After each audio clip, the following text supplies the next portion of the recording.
Hello everyone welcome to school plus. तो आज आम यही वीडियो माध्यम 2023 मसीह होता जूनियर टीचर एग्जाम जोटा कि विभिन्न डेट्र विभिन्न सिफ्ट एग्जाम होता।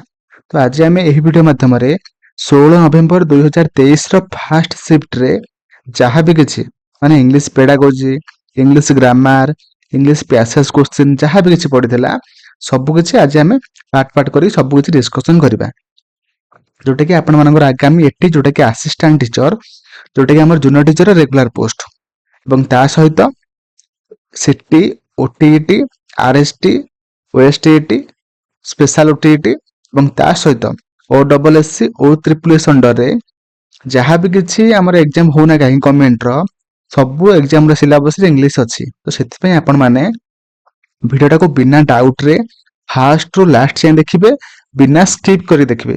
मोर आशा आपण माने समस्त सब क्वेश्चन को ठीक भाव बुझीपारे और से क्वेश्चन को लेकिन जहाँ भी किसी कनसेप्ट थी ताकू आपण मान पाखे प्रेजेंटेशन करी।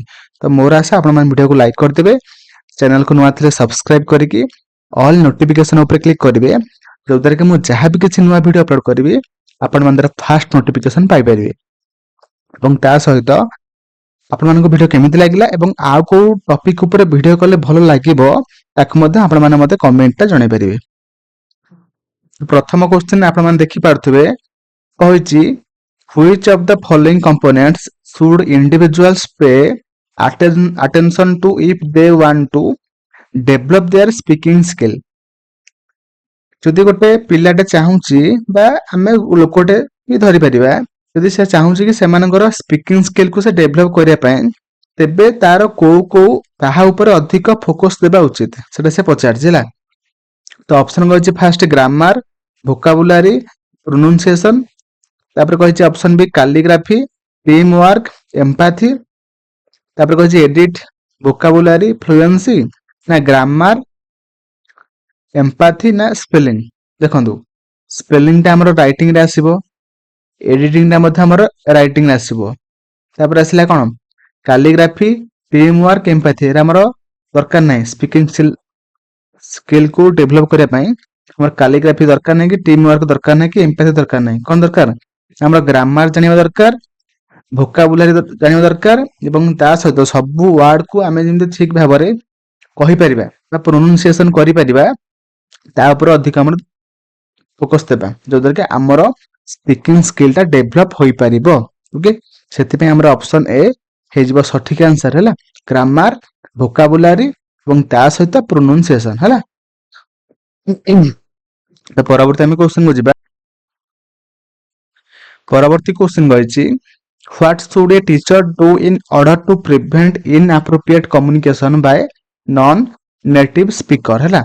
आमे माने जो माने इंग्लिश कहि पार नथिबे सेमानन को कोटे टीचर केमिति पढेबा दरकार सेटा से क्वेश्चन पचार छला। तो ऑप्शन अछि कोन provide non native speakers with regulation on penalty that will be levied in case of error हैला।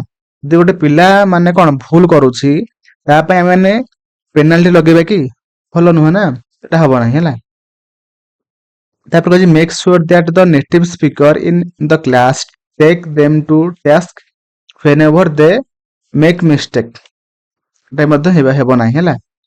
से मिस्टेक कला जाय हम ताको पढेबा हम कि हम नहीं आ खाली कहला कि तापर कहछि make it compulsory for non native speaker to produce an adequate certificate. आम मैंने एडिक्वेट सर्टिफिकेट प्रोड्यूस करने पई आम मैंने कंपलसरी करबा नाही नॉन नेटिव स्पीकर मानक पई एटा मध्ये सर्टिफिकेट आम देखंतु आम मैंने सर्टिफिकेट ऊपर ओरिएंटेड हेबा नाही हला। सर्टिफिकेट दरकार नाही हमर स्किल दरकार हला, पिला जानिया दरकार, पिलार मीनिंगफुल लर्निंग हेबा दरकार हला।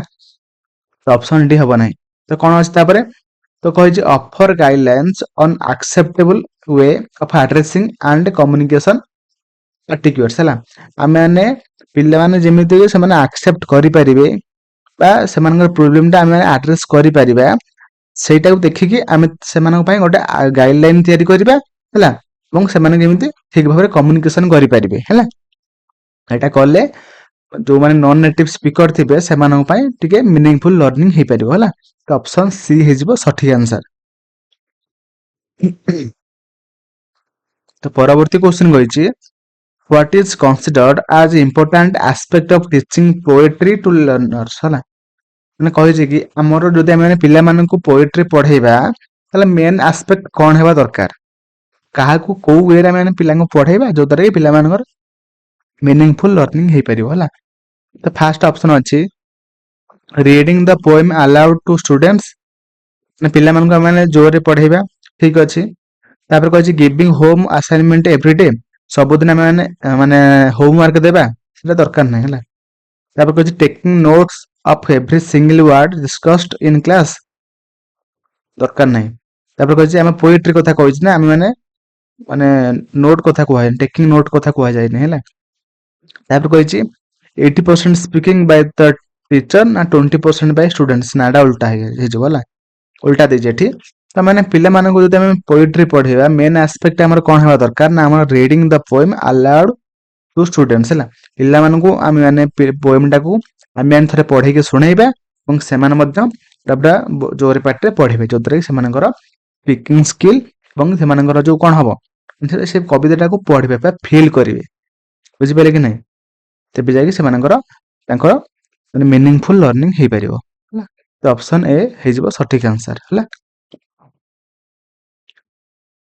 ପରବର୍ତ୍ତୀ କ୍ୱେଶ୍ଚନ କହିଛି fill in the blanks ହେଲା କହିଛି as per the principle of TAS ମାନେ କୋଉ ପ୍ରିନ୍ସିପଲ ଅନୁସାରେ when we use the language ହେଲା we cannot consciously think about all the words and grammar that we are using some part of language must be readily available in our subconscious ମାନେ ଦେଖନ୍ତୁ ଆମେ ମାନେ କଣ ଏଠି କହିଛି ଆମେ ଯେତେବେଳେ ବି ଗୋଟେ ୱାର୍ଡ କହନ୍ତି କି ଆମେ ମାନେ ଯାହା ବି ସେଣ୍ଟେନ୍ସ ୟୁଜ କରନ୍ତି ଆମର ସେଟା କୋଉଠି ମାନେ ଅଟୋମେଟିକାଲି ଆମର ସବୁ ଗ୍ରାମାର ହଉ କି ଆମର ତାର ସ୍ପେଲିଂ ହଉ କି ତାର ରୁଲ ହଉ ଆମର ମୁଣ୍ଡରେ ଅଟୋମେଟିକ ପଳେଇ ଆସେ ତାକୁ ଆମେ କୋଉ ପ୍ରିନ୍ସିପଲ କହିପାରିବା ତ ସେଠି ଅପସନ ଅଛି ଇଣ୍ଟେନସନ କାଲକୁଲେସନ ନା ଅଟୋମେଟିକାଲ ନା କଲ୍ଟିଭେସନ କୋଉ ପ୍ରିନ୍ସିପଲ ହବ କାହିଁକି ନା ଏଟା ଆମର ଅଟୋମେଟିକାଲି ଯେହେତୁ ସବୁ ପଳେଇ ଆସୁଛି ତାକୁ ଆମେ କହିଥାନ୍ତି କଣ ନା ପ୍ରିନ୍ସିପଲ ଅଫ ଅଟୋମେଟିକାଲି ତ ଅପସନ ସି ହେଇଯିବ ସଠିକ ଆନ୍ସର ହେଲା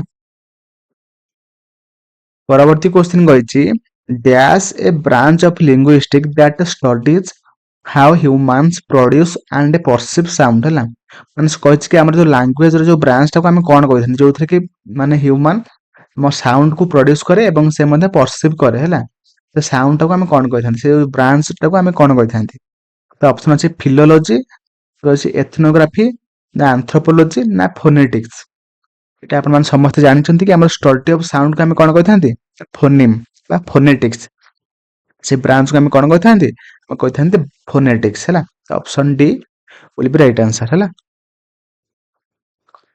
ତ ଏଟା ଆମେ ଏତି ପାଞ୍ଚଟା ଥିଲା ଆମର ଇଂଲିଶର ପେଡାଗୋଜି କ୍ୱେଶ୍ଚିନ ଏବେ ଆମେ ଯିବା ଇଂଲିଶର ଗ୍ରାମାର କ୍ୱେଶ୍ଚିନ ଓକେ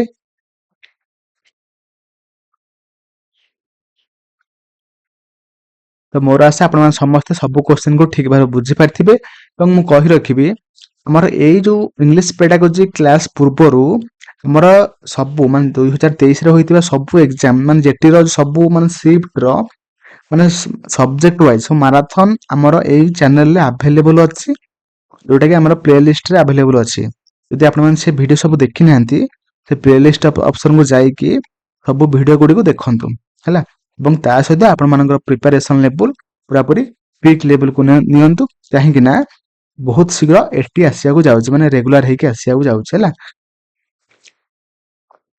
ତ ପରବର୍ତ୍ତୀ କ୍ୱେଶ୍ଚିନ ଆପଣମାନେ ଦେଖିପାରୁଥିବେ ମୋର ଇଂଲିଶର ଗ୍ରାମାର କ୍ୱେଶ୍ଚିନ ଯୋଉଟା କି କହିଛି କଣ choose the correct punctuation from the given option ହେଲା ଆମର ଏଠି ଚାରିଟାଙ୍କ ଅପସନ ମଧ୍ୟରୁ କୋଉଠି ମାନେ ଚାରିଟାଙ୍କ ଅପସନ ମଧ୍ୟରୁ କୋଉଟା ଆମର ଏଇଠି ବସିବ ହେଲା କୋଉ ପଙ୍କ୍ଚୁଏସନ ମାର୍କଟା ଆମର ଏଇଠି ବସିବ ହେଲା ତ ଅପସନ ମାନେ କ୍ୱେଶ୍ଚିନ କହିଛି the car broke down on the highway dash we had to call for assistance ହେଲା ମାନେ କଣ ହେଇଛି ନା ହାଇୱେରେ ଆମର ଗାଡିଟି ଖରାପ ହେବାରୁ ହେଲା ଆମକୁ ସାହାଯ୍ୟ ପାଇଁ ଡାକିବାକୁ ପଡିଲା ତ ଏଇଠି ଆମର କଣ ବସିବ the car broke down on the highway comma we had to call for assistance ହେଲା ତ option D sorry option B ହେଇଯିବ ସଠିକ ଆନ୍ସର ହେଲା ଏଠି କମା ବସିବ କାହିଁ ହେଲା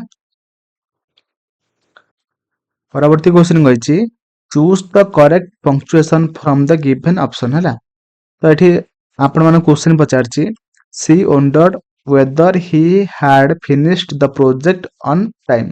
ହେଲା ମାନେ ସେ କଣ କହିଛନ୍ତି ନା ସେ ଭାବିଲେ ଯେ ସେ ଠିକ ସମୟରେ ପ୍ରୋଜେକ୍ଟ ଶେଷ କରିଛନ୍ତି କି ନାହିଁ। ମାନେ ଏଇଟା ଗୋଟେ ଡିକ୍ଲାରେଟିଭ ସେଣ୍ଟେନ୍ସ ହେଲା। ତ ଏଇଟା ଆମର ଯେହେତୁ ଆମର ଏଇଟା ପୁରା ସରିଯାଉଛି ହେଲା, ଏଇଟା ଆପଣମାନେ କ୍ୱେଶ୍ଚିନ୍ ମାର୍କ କରିବେ ନାହିଁ। ଏଇଟା ଆପଣମାନଙ୍କୁ ମାନେ କନଫ୍ୟୁଜ କରିବା ପାଇଁ ସେ ପଚାରିଛି ହେଲା। ତ ଅପସନ ଅଛି କ୍ୱେଶ୍ଚିନ୍ ମାର୍କ, କମା, କଲର ନା ଫୁଲ ଷ୍ଟପ୍। ଯେତେବେଳେ ଡିକ୍ଲାରେଟିଭ ସେଣ୍ଟେନ୍ସ ଆଉ ଏଇଟା ଆମର ପୁରାପୁରି ସରିଯାଉଛି, ତ ଏଇଟା ଆମର ହେଇଯିବ ଗୋଟେ କଣ ନା ଅପସନ ଡି, ଯୋଉଟା କି ଫୁଲ ଷ୍ଟପ୍ ହେଲା। Option D will be right answer, ଯୋଉଟା କି ଫୁଲ ଷ୍ଟପ୍। ଓକେ, ତ ପରବର୍ତ୍ତୀ କ୍ୱେଶ୍ଚନ କହିଛି fill in the blank with the correct common noun ହେଲା। ଆମର ଏଠି କୋଉ ନାଉନ୍ ବସିବ ହେଲା। ଦେଖନ୍ତୁ ସେ କହିଛି କ୍ୱେଶ୍ଚନ କହିଛି ତ doctor prescribed a new dash to treat the patient illness ହେଲା। ମାନେ ଏଠି ଅପସନ ଅଛି hospital, diagnosis, medicine, disease. First ଆପଣ ମାନେ ମତେ କୁହନ୍ତୁ କି ଆମର ଯଦି ଗୋଟେ ରୋଗ ହେଇଛି ଆମେ ମାନେ ଡକ୍ଟର କଣ ପ୍ରେସ୍କ୍ରାଇବ୍ କରନ୍ତି ନା ମେଡିସିନ। ତ ଅପସନ ସି ହେଇଯିବ ସଠିକ ଆନ୍ସର, ମେଡିସିନ। ଓକେ, ତ ପରବର୍ତ୍ତୀ କ୍ୱେଶ୍ଚନ କହିଛି complete the sentence with the correct form of tense. ମାନେ ଏଠି ଆମେ କୋଉ ଟେନ୍ସ କୁ ବସେଇବା ହେଲା। ତ ଅପସନ ଅଛି ନା ସରି କ୍ୱେଶ୍ଚନ ଅଛି by the time we arrived they dash their decision ହେଲା। ମତେ କୁହନ୍ତୁ ସଠିକ ଆନ୍ସର କଣ ହବ। ଆମେ ମାନେ ଯୋଉ ଟାଇମ ରେ ପହଞ୍ଚିଲୁ ବା ପହଞ୍ଚିଥିଲୁ ସେଇ ଟାଇମରେ କଣ ସେ ଡିସିସନ କଣ ନେଇ ସାରିଥିଲେ ହବ ନା। କାହିଁକିନା ଏଇ କାମଟା ସରି ଯାଇଛି ହେଲା। ଏଠି ଆମର କଣ ବସିବ ନା ପାଷ୍ଟ ପାର୍ଟିସିପଲ ବସିବ ହେଲା। ପାର୍ଟିସିପଲ। ଓକେ, ଏଠି ଆମର ଅପସନ ଅଛି ହାର୍ଡ ମେଡ୍, ମେକ୍ ମେଡ୍ ନା ହାଭ୍ ମେଡ୍। କଣ ହବ? ତ ଅପସନ ଏ ହେଇଯିବ ସଠିକ ଆନ୍ସର, ଯୋଉଟା କି ଆମର ହାର୍ଡ ମେଡ୍ ହେଲା।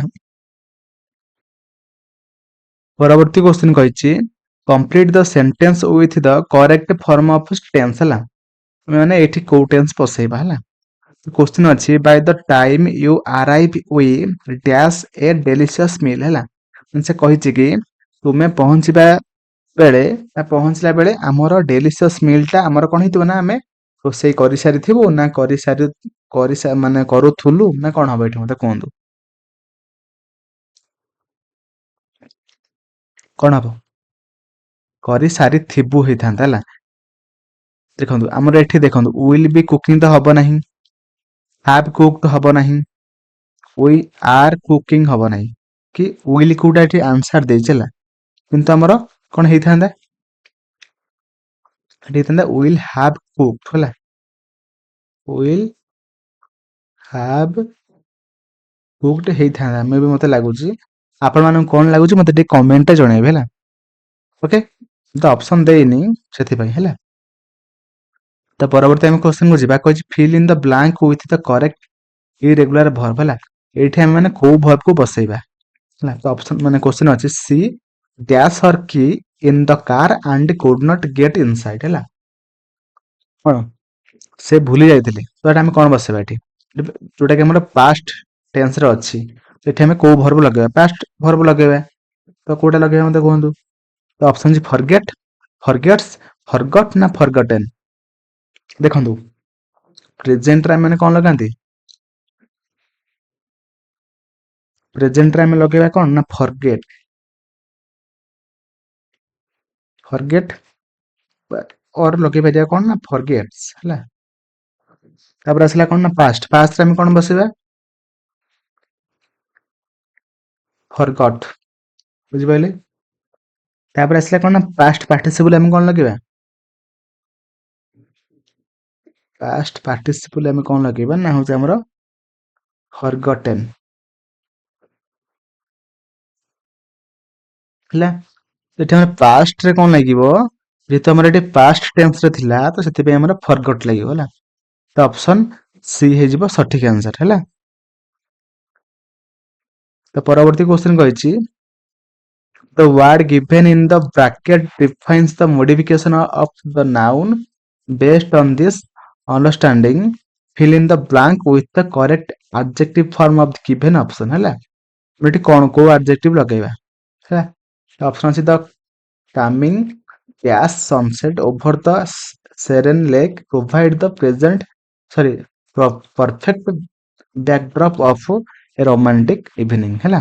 ତ ଏଇଠି ଆମେ କଣ ବସା ଅପସନ ଅଛି cheerful, endless, chaotic, tranquil ହେଲା। ତ ଏଠି କଣ ବସିବ ନା ଆମର ହେଇଯିବ ଅପସନ ଡି ଯୋଉଟା କି tranquil ହେଲା।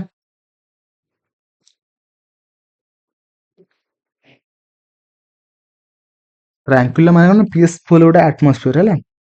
ପିସଫୁଲ ବା ଆମର କ୍ୱାଇଟ ଆଟମୋସ୍ଫିୟର ହେଲା। ପରବର୍ତ୍ତୀ ଆମେ କ୍ୱେଶ୍ଚିନ୍ କୁ ଯିବା। କହିଛି fill in the blank with the correct preposition ହେଲା। ଆମେ ମାନେ ଏଠି କୋଉ ପ୍ରିପୋଜିସନ କୁ ଲଗେଇବା। ତ ଅପସନ ଅଛି she found her lost key dash the sofa cushions ହେଲା। ତ ଅପସନ ଅଛି inside, next to, instead of ନା in spite of।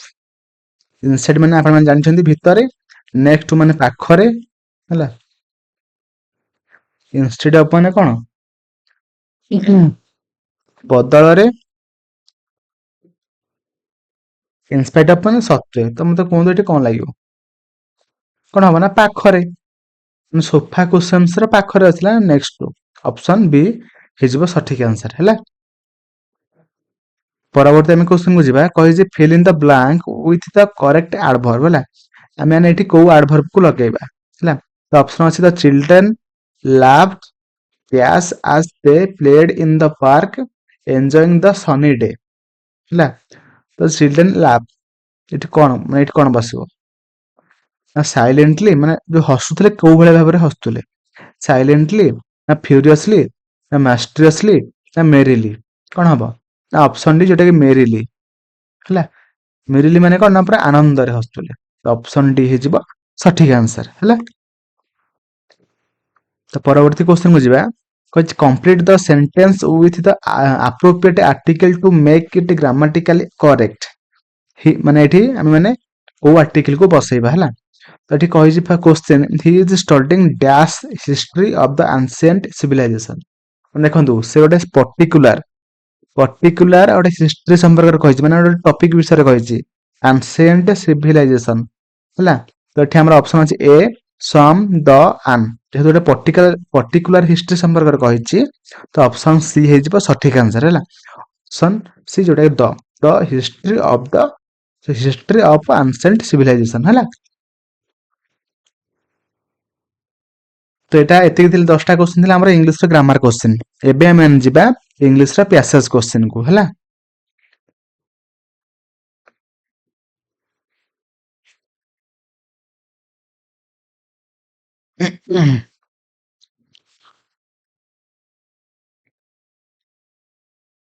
ତ ଏଠି ଆପଣମାନଙ୍କୁ ଏଠି କ୍ୱେଶ୍ଚିନ୍ ପଚାରିଛି in the sentence having finished his homework John watched TV, what type of clause is having finished his homework ହେଲା।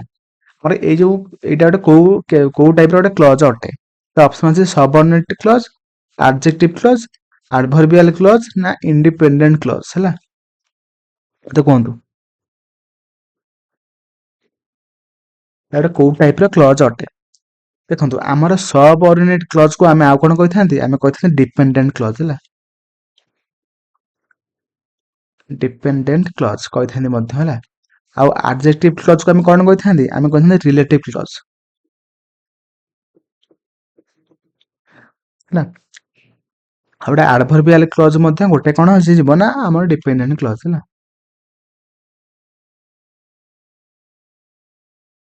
ହେଲା ମତେ ଦେଖନ୍ତୁ ଆମର ସବଅର୍ଡିନେଟ କ୍ଲଜ ମାନେ କଣ ନା ଆମର ହଉଛି କଣ ନା a group of word containing a subject and a verb that cannot stand alone as a complete sentence ହେଲା। ଏଟା ହଉଛି ଆମର କଣ ନା ଆମର ସବଅର୍ଡିନେଟ କ୍ଲଜ ହେଲା। ତ ଏଇଟା ଦେଖନ୍ତୁ ଆମର କ୍ୱେଶ୍ଚିନ୍ ପଚାରିଥିଲା ହାଭିଂ ଫିନିଶ୍ଡ ହିଜ ହୋମୱାର୍କ, ଏଟା ଗୋଟେ ସବଅର୍ଡିନେଟ କ୍ଲଜ ହବ ହେଲା। ଓକେ ତାପରେ ଆସିଲା ଆଡଜେକ୍ଟିଭ କ୍ଲଜ। ଆଡଜେକ୍ଟିଭ କ୍ଲଜ ମାନେ କଣ, ଆଡଜେକ୍ଟିଭ କ୍ଲଜ ଗୋଟେ ରିଲେଟିଭ କ୍ଲଜ ଅଦରୱାଇଜ। ଆଉ adjective clause is a dependent clause that function an adjective by modifying a noun or pronoun ହେଲା। ମାନେ ସେ ନାଉନ୍ କୁ ମାନେ ମଡିଫାଏ କରୁଥିବ, ନହେଲେ ସେ ପ୍ରୋନାଉନ୍ କୁ ମଧ୍ୟ ମାନେ ମଡିଫାଏ କରୁଥିବ ହେଲା। ତାପରେ ଆସିଲା adverbial clause जोटा कि एटा गोटे डिपेंडेंट क्लॉज जोटा कि that function as an adverb meaning modifying a verb adjective or another adverb within a sentence माने गोटे सेंटेंस भितरे गोटे से adverb हो कि गोटे adjective हो कि गोटे verb को हो से modify करूथाय जोटा कि हमरा कहिथांती ताकू adverbial clause हला adverbial clause हला। तो परवर्ती आमे क्वेश्चन को जिबा एटा होजी गोटे पैसेज क्वेश्चन आपण माने ठीक भाबरे पैसेज को पढिबे काहे ना मु पैसेज क्वेश्चन एथि पई करूची आपण मान जानि परिबे कि हमर पैसेज रु को टाइप रो क्वेश्चन आसुतला हला डायरेक्ट माने क्वेश्चन पचारथला कि हमर सेटा ताकू नै कि माने ग्रामर क्वेश्चन पचारथला कि हमर सिनोनिम एंटोनिम पचारथला तो एटा आपण मान जानि परिबे पैसेज क्वेश्चन देखिले मात्रे के हला। देखंतु परवर्ती क्वेश्चन कहिछि what theme does William Shakespeare explore in his work like Hamlet, Macbeth and Othello है मते कहंतु कोन हबो से थीम गुडा सब कोन हेइ परिबो। तो ऑप्शन अछि human nature, ambition, love and moral choice, option B अछि साइंस एंड टेक्नोलॉजी, तापर अछि पॉलिटिक्स एंड इकोनॉमिक्स ना हिस्टोरिकल इवेंट्स एंड फिगर। तो सठिक आंसर कोन हबो ऑप्शन ए जोटा कि human nature, ambitions and love and moral choice जोटा कि हमरा ऑप्शन ए हेजिबो सठिक आंसर हैला। तो परवर्ती क्वेश्चन को जिबा कहिछि which of the following best describe Shakespeare use of language in his work हैला कोन मते से जो लैंग्वेज को यूज करथले से माने तांकर वर्क रे ताको हम बेस्ट डिस्क्राइब करिन कोन कहि परिबा। तो ऑप्शन अछि it is poetic and contributes to his enduring appeal, तापर कहिछि इट इज ओवरली सिंपलिसिटी तापर कहिछि it is difficult to understand, तापर कहिछि it is irrelevant to the theme of his plays. सठिक आंसर कोन हबो ना हबो ऑप्शन ए हला। तो परवर्ती हम क्वेश्चन को जिबा तो परवर्ती क्वेश्चन कहिछि गोटे सेकंड हां आइला कहिछि which of the following best summarises the passage माने हम पैसेज टा को पढिबा पढिला परे तार मेन समरी कोन हेइ परिबो ताको माने ऑप्शन ले ठीक करियो हला। फर्स्ट ऑप्शन अछि William Shakespeare plays are primarily focused on historical event and political choice making them relevant across culture। तापर कहिछि William Shakespeare is a celebrated playwright who wrote about various themes in his work and his legacy continue to inspire artists and actors worldwide ହେଲା। तापर कहिछि William Shakespeare is known for his technical innovation in the world of theater। तापर कहिछि William Shakespeare work are outdated no longer resonate with modern audiences ହେଲା। तो सठिक answer कोन होबो ना हमरा ऑप्शन बी ହେଲା। तो William Shakespeare is a celebrated playwright who wrote about various themes in his work and his legacy continue to inspire artists and actors worldwide ହେଲା। तो ऑप्शन बी हे जे परवर्ती क्वेश्चन अछि होछि what is the synonym for quandaries in the passage हैला। तो क्वांट्रीज रो हैला मन जो पैसेज रे यूज हेछि तार सिनोनिम कोन हबो। तो ऑप्शन अछि सॉल्यूशन, डिलेमास, एम्बिग्यूटीज ना सर्टेनिटी। तो कोन हबो सठिक आंसर क्वांट्रीज माने कोन हमरा हत अवस्था हैला। ताको हम आ कोन कहि परिबा हमरा कहि परिबा डिलेमास हैला। तो ऑप्शन बी हे जिवो सठिक आंसर हैला। तो परवर्ती हम क्वेश्चन को जिबा परवर्ती क्वेश्चन को छ how is the passage structured in term of its organisation हैला। मोर जो पैसेज ता अछि हैला तो एटा को टाइप रो से ऑर्गेनाइज हेक अछि। तो ऑप्शन अछि एटा थेमेटिक प्रोग्रेशन ना क्रोनोलॉजिकल ऑर्डर ना कॉज एंड इफेक्ट ना रैंडम अरेंजमेंट। तो सठिक आंसर कोन हबो एटा आपण माने से जो पोएट टा जो ऊपर अछि पैसेज टा सेटा आपण माने देखिबे एवं देखिला परे आपण माने क्वेश्चन करिवे जोटा गोटे थेमेटिक प्रोग्रेशन ରେ ଅଛି ହେଲା। ତ ଅପସନ ଏ ହେଇଯିବ ସଠିକ ଆନ୍ସର ହେଲା। ତ ପରବର୍ତ୍ତୀ କ୍ୱେଶ୍ଚନ କୁ ଯିବା। କହିଛି why are people stopping on the beaches according to passage. ତ ଅପସନ ଅଛି to avoid traffic, to rest from their journey, ନା ଟୁ ଆଡମାयर ଦ ଭ୍ୟୁ, ନା to look at the sky and express gratitude. କାହିଁକି ନା ସେ bridge ଉପରେ କାହିଁ ସେ ଅଟକୁଥିଲେ, ନା ସେମାନେ to look at the sky and express gratitude ହେଲା। ସେ ଆକାଶକୁ ସେ ମାନେ ଚାହୁଁଥିଲେ ଏବଂ ସେ ସେମାନଙ୍କର ଗ୍ରାଟିଚ୍ୟୁଡ କୁ ସେ ଏକ୍ସପ୍ରେସ କରୁଥିଲେ, ଯୋଉଟା କି ଆମର ଅପସନ ଡି ହେଇଯିବ ସଠିକ ଆନ୍ସର ହେଲା। ତ ପରବର୍ତ୍ତୀ ଆମର କ୍ୱେଶ୍ଚନ ଅଛି। କହିଛି which of the following summarises the passage accurately. ହେଲା, ଆମର ଚାରିଟାଙ୍କ ଅପସନ ମଧ୍ୟରୁ କୋଉଟା ମାନେ ଏ ପ୍ୟାସେଜ ର ସମରୀଟାକୁ ଠିକ ରେ ଡେସ୍କ୍ରାଇବ କରୁଛି। ଅପସନ ଅଛି first the narrator express gratitude for the beauty of the night and various life experience. ତାପରେ ଅଛି the narrator describe their travel and adventures in different setting. ତାପରେ ଅଛି the narrator reflect on the sadness of hospital visit and mocking incidents. ତାପରେ କହିଛି the narrator discuss the significance of funeral and paying respect to the deceased ହେଲା। ତ କୁହନ୍ତୁ ସଠିକ answer କଣ ହବ?